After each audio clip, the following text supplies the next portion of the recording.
Welcome all of you.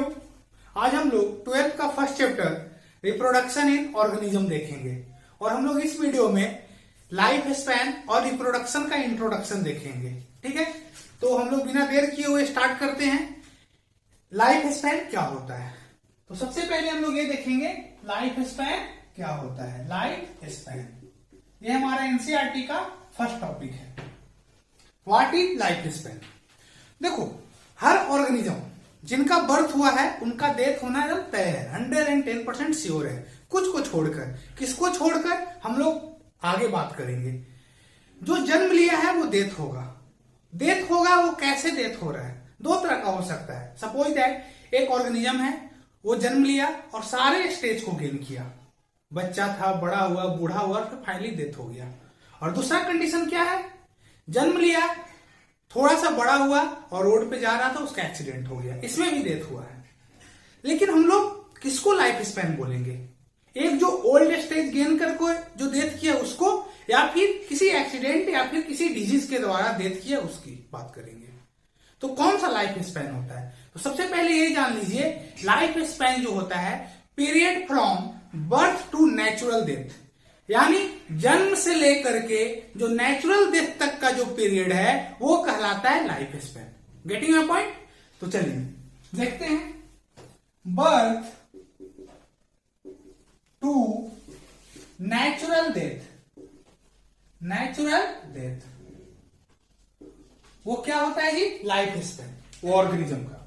अगर हम लोग इसके डिफिनेशन की बात करते हैं तो वो देखिए, the period from birth to natural death,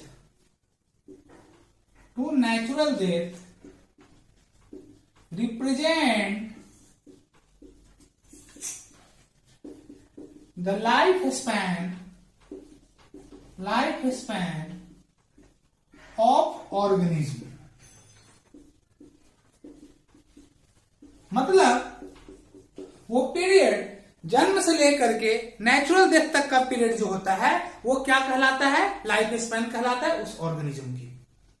देखो, इस अर्थ पे बहुत सारे ऑर्गेनिज्म है, यानी बहुत बड़ा डाइवर्सिटी है, बायोडाइवर्सिटी है। मोस्ट ऑफ द ऑर्गेनिज्म जो होते हैं वो क्या होते हैं? मॉर्टल होते हैं, यानी उनका डेथ होता है, कुछ को छोड़कर। अब ऑर्गेनिज्म के साइज की बात करते हैं तो कुछ ऑर्गेनिज्म ऐसे हैं जो सिंगल सेलुलर है, और कुछ ऐसे हैं जो छोटे हैं, लाइक एंट, इंसेक्ट्स की बात कर रहे हैं। और कुछ ऑर्गेनिज्म जो हैं बहुत ही बड़े हैं, लाइक वेल हो गया, एलिफेंट हो गया। तो इनका जो लाइफ स्पैन है, ये नहीं सोचना है कि जो छोटा ऑर्गेनिज्म है उसका लाइफ स्पैन कम होगा, जो बड़ा ऑर्गेनिज्म है उसका लाइफ स्पैन ज्यादा होगा। मीन्स लाइफ स्पैन का साइज से कोई कोरिलेशन नहीं है। जैसे कि एग्जाम्पल की बात करते हैं, हम लोग दो प्लांट की बात करते हैं। एक प्लांट जो है बाबू मैंगो, और जो है पीपल, लगभग दोनों का जो साइज होता है वो सेम होता है। लेकिन इनका जब लाइफ स्पैन की बात करते हैं इनमें ज्यादा डिफरेंस देखने को मिलता है। मैंगो ट्री का लाइफ स्पैन 100 साल, 150 साल, पीपल का होता है लगभग 500 साल तक भी होता है। और दूसरे साइड देखते हैं एनिमल्स में, तो क्रो, कौवे की बात करते हैं। कौवा का जो लाइफ स्पैन होता है वो 15 ईयर्स होता है। लेकिन जो पैरोट है, तोता, उसका जो लाइफ स्पैन होता है 140 ईयर्स। तो देखो, पैरोट का साइज जो है वो छोटा है और क्रो का जो साइज है, कौवा का साइज है, वो बड़ा है। लेकिन लाइफ स्पैन का डिफरेंस देखो, यानी वो छोटा होते हुए भी उसका लाइफ स्पैन ज्यादा है और क्रो बड़ा होते हुए भी उसका लाइफ स्पैन कम है। मतलब लाइफ स्पैन का बॉडी साइज और बॉडी वेट से कोई कोरिलेशन नहीं है। ये बात। दूसरी बात देखते हैं, ये जो लाइफ स्पैन है इसका रेंज होता है। Means it's range, life span का जो रेंज होता है वो क्या होता है? 1 days to thousands of years। यानी कुछ ऑर्गेनिज्म जो है उनका जो लाइफ स्पैन होता है वो 1 दिन का होता है। एग्जाम्पल के लिए मेफ्लाई। और कुछ ऑर्गेनिज्म जो है उनका लाइफ स्पैन हजारों साल हो सकता है। ठीक है, तो हम लोग देखते हैं इसका रेंज क्या होता है बाबू, 1 day to thousands of year। हम लोग ये भी देखेंगे कौन से ऑर्गेनिज्म का लाइफ स्पैन क्या होता है। स्टेप बाय स्टेप हम लोग आगे बढ़ते चलते हैं। तो इसका रेंज क्या हुआ, 1 days to thousands of year। ये भी देखो एनसीईआरटी का पॉइंट है। एक और पॉइंट है एनसीईआरटी का, कि नो इंडिविजुअल इज इमॉर्टल। कोई भी इंडिविजुअल जो है, कोई भी ऑर्गेनिज्म जो है वो इमॉर्टल नहीं है। इमॉर्टल का मतलब अमर। एक्सेप्ट यूनिसेलुलर ऑर्गेनिज्म, यानी सिंगल सेल ऑर्गेनिज्म को छोड़कर कोई भी ऑर्गेनिज्म जो है इमॉर्टल नहीं है, यानी अमर नहीं है। माने सबका डेथ होगा, किसको छोड़कर जी? यूनिसेलुलर को छोड़कर। कैसे, वो हम लोग आगे देखते हैं। तो जो हमारा थर्ड पॉइंट है वो क्या है बाबू? No individual are immortal. कोई भी इंडिविजुअल जो है इमॉर्टल नहीं है, एक्सेप्ट किसको जी? एक्सेप्ट यूनिसेलुलर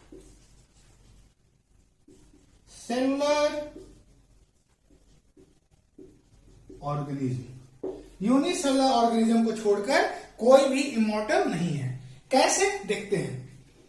देखो, सपोज दैट ये अमीबा है। अमीबा, सपोज दैट इसका बर्थ हुआ है, यानी ये जन्म लिया है। जन्म कहने का मतलब इसका नया फॉर्मेशन हुआ है।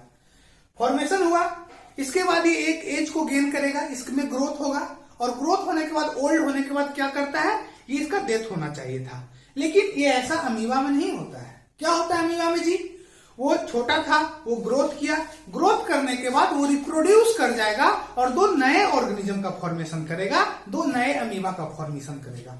मींस ओल्ड होने के बाद ये डेथ में नहीं जा रहा है, किसमें जा रहा है? फिर से अपने आप को नया कर ले रहा है। ऐसे ये जो रिप्रोड्यूस करता है वो बाइनरी फिजन से करता है। वो हम लोग आगे देखेंगे, जब हम लोग रिप्रोडक्शन देखेंगे तब। रिप्रोडक्शन में हम लोग बात करेंगे। यानी जो अमीबा है इसका नेचुरल डेथ नहीं हो रहा है, ये चीज को समझना। अब ये नहीं सोचना है ना कि अमीबा कभी डेथ ही नहीं करेगा, ऐसा नहीं है। आप उसको रेडिएशन से मार सकते हो, आप उसको दवा देकर मार सकते हो, मैकेनिकल फोर्स देकर के आप उसको जो भी मार सकते हो, लेकिन उसका नेचुरली डेथ नहीं हो रहा है, आर्टिफिशियल डेथ हो रहा है। लेकिन हम लोग बात किसकी कर रहे हैं? लाइफ स्पैन की। और लाइफ स्पैन में क्या होता है? Birth to natural death. Means जो यूनिसेलुलर ऑर्गेनिज्म है उनका नेचुरल डेथ नहीं होता है। डेथ होता है लेकिन नेचुरल डेथ नहीं होता है, मतलब वो खुद से नहीं मरता है। क्यों नहीं मरता है जी? क्योंकि मरने से पहले वो न्यू फॉर्मेशन कर लेता है, दो भाग में बढ़ जाता है। अगर वो बाइनरी फिजन है तब, अगर मल्टीपल होगा तो दो से ज्यादा। तो आगे का विषय है, आगे का टॉपिक है, उसको डिस्कस किया जाएगा। मीन्स ये जो अमीबा है वो क्या करेगा? डेथ होने से पहले अपने आप को दो भाग में बांट लेगा। फिर इसका भी यही होगा। देखो यहां पे दिख नहीं रहा है, यहां पे मान लीजिए दो भाग में क्या हुआ? बढ़ गया। फिर क्या होगा? इसमें ग्रोथ होगा, ग्रोथ होने के बाद ये ओल्ड करेगा, ओल्ड होने के बाद फिर से अगेन ये क्या करेगा? डिवाइड करेगा। तो ये हमारा था बाबू लाइफ स्पैन। तो इससे ज्यादा क्वेश्चन बनने के चांस नहीं होते, बस आपको याद रखना है बर्थ टू नेचुरल डेथ, वो कहलाता है लाइफ स्पैन। अब हम लोग देखते हैं कुछ ऑर्गेनिज्म का लाइफ स्पैन। कौन से ऑर्गेनिज्म का लाइफ स्पैन क्या होता है? तो हम लोग एक साइड एनिमल्स की बात करेंगे। एनिमल्स लिखने से अच्छा है ऑर्गेनिज्म, क्योंकि हम लोग इसमें कुछ प्लांट्स की भी बात करेंगे। तो ऑर्गेनिज्म और उसका लाइफ स्पैन इस साइड हम लोग देखेंगे, लाइफ स्पैन। ओके, तो देखो, तो एनसीईआरटी में बहुत सारे ऑर्गेनिज्म है। सबसे पहले हम एनसीईआरटी को देखते हैं कि एनसीईआरटी में कौन कौन से ऑर्गेनिज्म की बात की गई है। तो फर्स्ट जो है बाबू वो है एलिफेंट। चलो एलिफेंट देखो, एलिफेंट जो है वो क्या है? बहुत ही बड़ा है, बहुत ही विशाल है। अगर देखा जाए तो जो लैंड पे है तो सबसे बड़ा तो वही है, ठीक है, अभी के समय में लैंड पे तो सबसे बड़ा ऑर्गेनिज्म है। इसका लाइफ स्पैन, इसके बॉडी पे मत जाना कि बहुत बड़े साइज का है तो लगभग 1000-2 साल जिएगा, 1000-2000 साल जिएगा, नहीं। इसका जो लाइफ स्पैन होता है बाबू वो 70 ईयर्स। कितना होगा जी? 70 ईयर्स। चलिए नेक्स्ट है बाबू रोज। देखिए एनसीईआरटी में जो रोज है वो रोज फ्लावर की बात की गई है, रोज फ्लावर को दिखाया गया, लेकिन हम जो यहां बता रहे हैं वो रोज प्लांट की बात कर रहे हैं। तो रोज प्लांट का जो लाइफ स्पैन होता है वो 100 ईयर्स होता है, 100 ईयर्स। अब देखो कुछ जो हम डाटा दे रहे हैं ना वो एग्जैक्ट नहीं हो सकता है, ठीक है। कुछ बुक अलग लिखता है, कुछ बुक अलग लिखता है, तो आप दूसरे जगह देखना, ना वो गलत है ना ये गलत है, तो आप इसको भी देख सकते हो। देखो ये ऐसा टॉपिक है, अब दिमाग में आ रहा होगा कि सर अगर एग्जाम में क्वेश्चन आता है तो क्या लिखेंगे। याद रखिएगा इससे ज्यादा क्वेश्चन नहीं बनते हैं, क्योंकि कंट्रोवर्शियल चीज है, ठीक है। हम 100 बोल रहे हैं, दूसरा बुक कुछ और बोलेगा, तो कौन सा बच्चा लिखेगा। तो इसीलिए ज्यादा इस पे ध्यान नहीं देना है, बस सिर्फ याद रखना। नेक्स्ट है बाबू डॉग। डॉग की बात करेंगे तो डॉग जो होता है वो 20 ईयर्स। देखो ये चीज हम बता रहे थे एक बच्चे को कि डॉग जो होता है वो 20 ईयर्स जीता है, तो एक बच्चा बोलता है सर मेरे घर का जो डॉग था वो 15 ईयर्स ही जिया। तो ये सब चीज पे ध्यान नहीं देना है ना, जो आपका बुक में दिया हुआ है वो चीज को हम यहाँ डिस्कस कर रहे हैं। नेक्स्ट है बाबू बटरफ्लाई।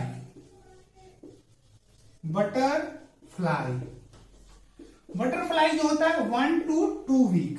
देखो 1 से 2 सप्ताह बेचारा जीता है, बहुत कम लाइफ स्पैन है। आगे देखेंगे इससे भी एक छोटा लाइफ स्पैन होता है, एक है मे फ्लाई। मे फ्लाई का जो लाइफ स्पैन है बाबू वो 1 डेज है, 1 दिन के लिए जीता है। सोचो 1 दिन का इसको समय मिला है ऊपर वाले के द्वारा। नेक्स्ट क्रो की बात करते हैं। क्रो जो है हम बता चुके हैं 15 ईयर्स। नेक्स्ट एनसीईआरटी में क्या दिया हुआ है, बनाना ट्री, इसका लाइफ स्पैन जो है बाबू 2 to 3 ईयर्स, 2 to 3 ईयर्स, 2 से 3 साल। नेक्स्ट है काऊ का जो लाइफ स्पैन होता है वो होता है 15 ईयर्स, 15 साल। और देखो पैरोट, इसमें तो एनसीईआरटी में भी लिखा हुआ है 140 ईयर्स, लेकिन अभी तक वैसा कोई पैरोट नहीं है जो 140 साल जिया है, ठीक है ना। लेकिन एनसीईआरटी है तो इसको तो फॉलो करना ही पड़ेगा। पैरोट 140 ईयर्स, तो ये सारा लाइफ स्पैन है, ठीक है। पैरोट 140 ईयर्स, दिख नहीं रहा है, ऊपर लिख दे रहे इसको। पैरोट जो है 140 ईयर्स, चलो यहां लिख दे रहे हैं पैरोट 140 ईयर्स, ये लाइफ स्पैन है। और ऑर्गेनिज्म का हम लोग लाइफ स्पैन देखेंगे, तो इसको आप लोग नोट डाउन कर लीजिएगा, और इसमें कोई डाउट है तो बोलिएगा। हाँ, तो हम लोग देखें पैरोट की बात की। अब हम लोग देखेंगे पैरोट के बाद क्रोकोडाइल का दिया गया है लाइफ स्पैन। तो क्रोकोडाइल का जो लाइफ स्पैन होता है वो एनसीईआरटी बोलता है 60 ईयर्स। क्रोकोडाइल का लाइफ स्पैन कितना है जी, एनसीईआरटी के द्वारा दिया गया है 60 ईयर्स। देखो इंसान का जो लाइफ स्पैन होता है 70 to 80 ईयर्स होता है, ठीक है। नेक्स्ट हॉर्स का लाइफ स्पैन ये भी 60 ईयर्स। नेक्स्ट एनसीईआरटी की बात करते हैं तो fruit fly which is known as Drosophila, fruit fly.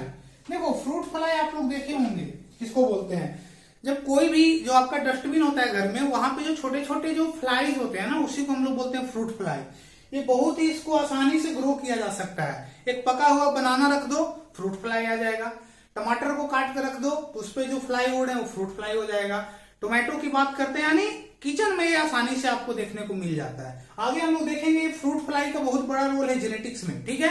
तो जो हम लोग जेनेटिक्स देखेंगे तो वहां पे बताया जाएगा फ्रूट फ्लाई ने क्या किया था। देखो तो फ्रूट फ्लाई जो है उसका जो लाइफ स्पैन होता है बाबू, उसका भी 2 वीक होता है। 1 to 2 वीक बोल सकते हैं, लेकिन 2 वीक लाइफ स्पैन कितना है जी फ्रूट फ्लाई का, 2 वीक। नेक्स्ट देखते हैं राइस प्लांट। देखो राइस प्लांट, धान, अगर आप लोग धान का खेती देखे होंगे तो 2 से 3 महीने में फसल तैयार हो जाता है। तो इसका लाइफ स्पैन 3 to 6 मंथ, ठीक है। टोटॉइज का जो लाइफ स्पैन होता है बाबू वो 100 to 150 ईयर्स। नेक्स्ट है बाबू बनियान ट्री यानी बरगद का पेड़ का जो लाइफ स्पैन दिया गया वो कितना है जी, 200 to 500 ईयर्स। देखो जी यहाँ 200 से 500 साल होता है, 500 साल कम नहीं होता है, ठीक है ना, बहुत लंबा समय होता है 500 साल। इतने में भी बरगद पेड़, और इससे ही पुराना पेड़ है। कुछ तो ऐसे पेड़ हैं जो 2000 साल पुराने हैं, ठीक है। तो हम लोग उनकी बात नहीं करेंगे, एक्सेप्शन है, वो 1-2 ऐसा हो सकता है, लेकिन 2000 साल पुराने कितने पेड़ हैं हमारे पास, वैसे नहीं, कुछ हो सकते हैं। कुछ इंसान तो 150 साल जिया हुआ है, लेकिन क्या सारे इंसान 150 साल जीते हैं क्या, नहीं, हम लोग एवरेज की बात करते हैं। तो ये हमारा लाइफ स्पैन हो गया। तो याद क्या क्या रखना है, देखो अगर डॉग की बात करते हैं ना, तो ये डॉग का लाइफ स्पैन बीएचयू में पूछा जा चुका है, ठीक है, कि डॉग का लाइफ स्पैन क्या होता है। तो एक रेंज दिया होगा, ऐसा नहीं है 10 साल, 11 साल, 12 साल, 13 साल, ऐसा नहीं होगा। जो इसके नजदीक होगा उसको आपको टिक कर देना था, और वही लोग ने किया था, किए भी थे, वही लोग किए थे। चलिए, तो हम लोग लाइफ स्पैन को डिस्कस कर लिए। यानी कंक्लूजन क्या निकला जी, जो जन्म लेगा उसका डेथ होगा 110%। किसको छोड़ करके? यूनिसेलुलर ऑर्गेनिज्म को छोड़ करके। तो ये हमारा लाइफ स्पैन बहुत ज्यादा इंपॉर्टेंट नहीं है, लेकिन एनसीईआरटी का टॉपिक है तो आपको याद रखना है, और कोई भी पूछ देगा। बहुत छोटा चीज है, नहीं बताने पे थोड़ा सा दिक्कत वाली बात है। तो हम लोग लाइफ स्पैन देख लिए। अब हम लोग देखने वाले हैं रिप्रोडक्शन, कि रिप्रोडक्शन क्या होता है। तो देखिए रिप्रोडक्शन क्या होता है। हाँ, तो हम लोग देखने वाले हैं रिप्रोडक्शन। रिप्रोडक्शन क्या होता है, ठीक है। तो चलिए, हमारा टॉपिक जो है वो क्या है बाबू? रिप्रोडक्शन। रिप्रोडक्शन। तो सबसे पहले हम लोग इसके डिफिनेशन की बात करते हैं, रिप्रोडक्शन क्या होता है। तो रिप्रोडक्शन जो है द प्रोसेस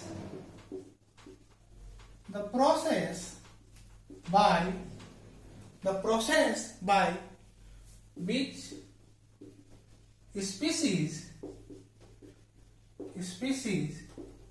is continued। यानी रिप्रोडक्शन एक ऐसा प्रोसेस है जिससे ऑर्गेनिज्म जो होता है, जो स्पीसीज होता है, वो कंटिन्यू रहता है। इसका एक और डिफिनेशन है, जो रिप्रोडक्शन है बाबू वो बायोलॉजिकल प्रोसेस है। तो एक और इसका डिफिनेशन लिखिए, थोड़ा सा बड़ा है। Reproduction is defined as reproduction is defined as a biological process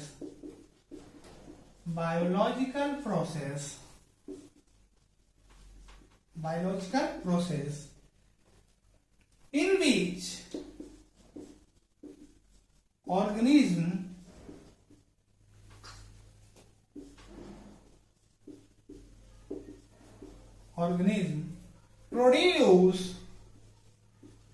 produce offspring oblique young ones and उसी को हम लोग बोलते हैं प्रोजेनी। पूरा देखना। Reproduction is defined as a biological process in which organism produce offspring, young ones, progeny same चीज है, सिमिलर टू इटसेल्फ।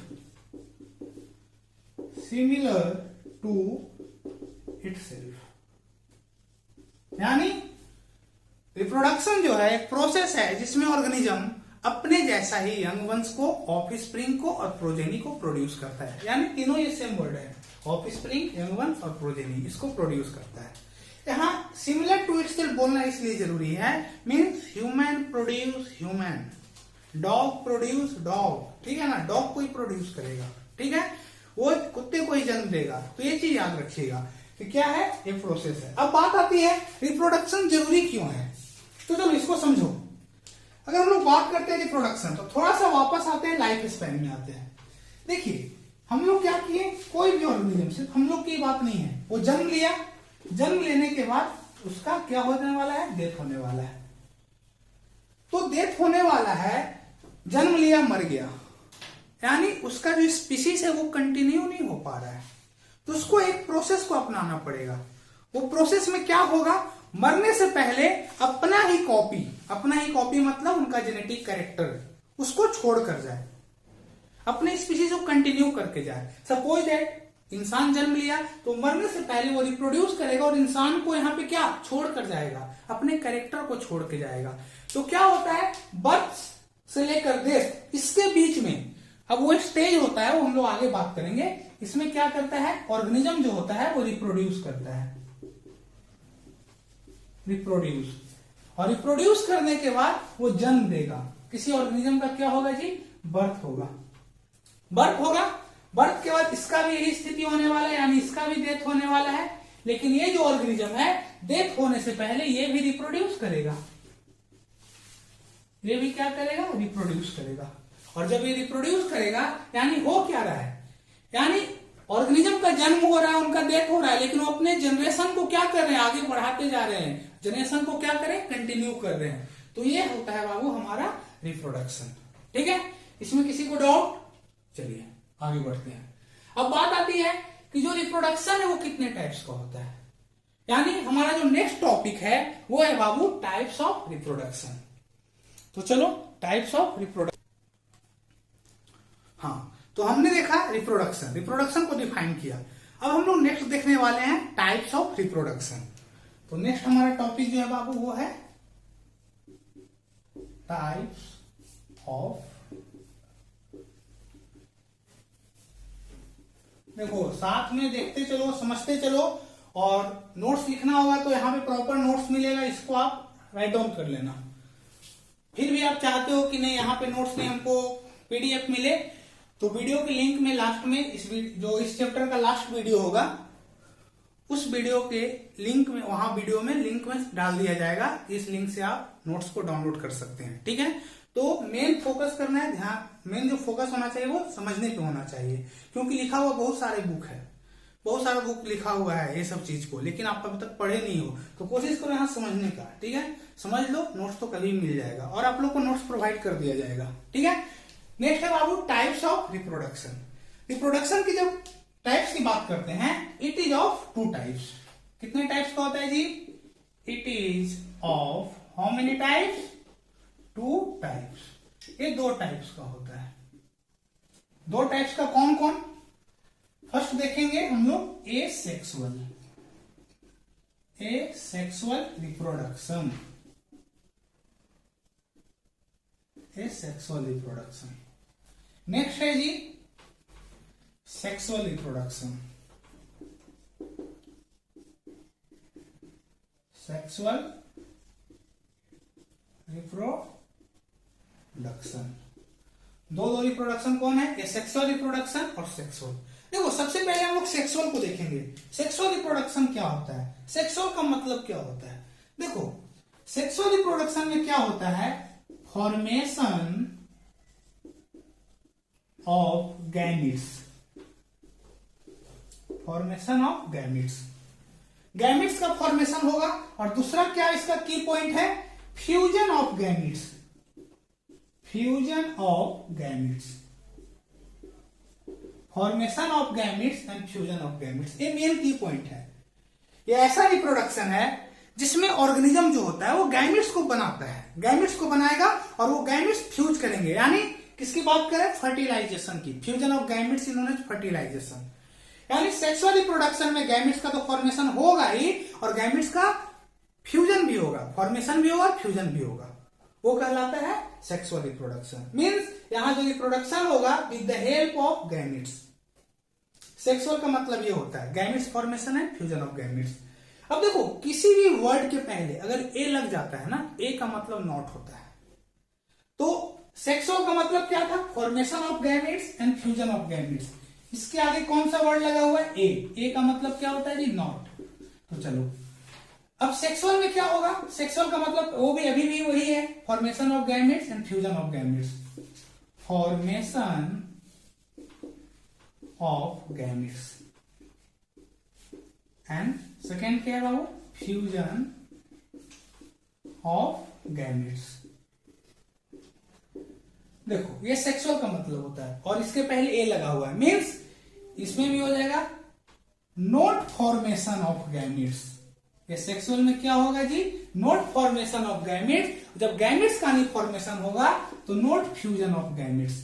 यानी ये सेक्सुअल रिप्रोडक्शन जो है ना उसमें गैमेट्स का फॉर्मेशन होता है और ना ही उसमें गैमेट्स का फ्यूजन होता है। फ्यूजन तो इसलिए नहीं हो रहा है क्योंकि गैमेट्स बना नहीं है, ठीक है ना। तो याद रखिएगा ये सेक्सुअल रिप्रोडक्शन जो है उसमें ना गैमेट्स का फॉर्मेशन होगा ना गैमेट्स का फ्यूजन होगा। सेक्सुअल में क्या होगा जी? फॉर्मेशन ऑफ गैमेट्स होगा एंड फ्यूजन ऑफ गैमेट्स होगा। यहां तक किसी को कोई डाउट? चलिए उम्मीद करते हैं ये वीडियो आप लोग को समझ में आया होगा। अब हम लोग जो वीडियो बनाने वाले हैं वो क्या करने वाले हैं? 12th का फर्स्ट चैप्टर यानी जो रिप्रोडक्शन इन ऑर्गेनिज्म, ये हमारा फर्स्ट लेक्चर हुआ। इसके बाद हम लोग नेक्स्ट लेक्चर में देखेंगे, हम लोग एसेक्सुअल रिप्रोडक्शन को देखेंगे और हम लोग सेक्सुअल रिप्रोडक्शन को देखेंगे। वो हमारा नेक्स्ट लेक्चर होगा। तो चलिए आज के लिए इतना ही। Thank you.